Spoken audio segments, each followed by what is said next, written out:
I asked him, I said, Sheikh, what happens when you're praying and you're just not in the mood to pray? You're just not feeling it. And I was kind of embarrassed to ask, but as soon as I asked, all the other students put their pencils down. They're like, so sometimes we all have problems, and that's okay. You're human, I'm human, right? But we have to seek remedies for these problems. So I asked him, I said, what happens if I want to pray? I'm praying, but I'm just not feeling it.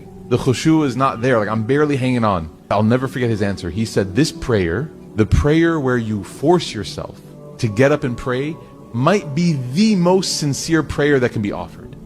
I was shocked. I was like, because he kind of has an accent, so I was like, did I understand him correctly? And then I go, Sheikh, I think I misheard you, Sheikh. I said, did you just say it's sincere? And he goes, yes, of course. I said, Sheikh, I'm not understanding. Can you help me understand? Because I don't understand. He said, to get up and pray when you don't feel any motivation to pray is truly worshiping Allah.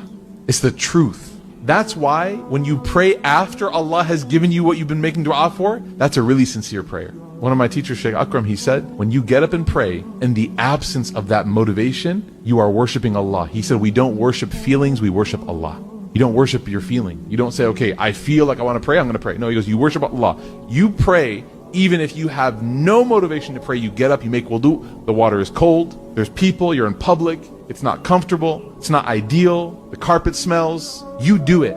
So anytime you're listening to a khutbah and you can't understand, or anytime you're in a masjid and you're like, man, or anytime you're in a situation that it's not fitting you perfectly, remember that your worship of Allah in that moment is the most sincere worship.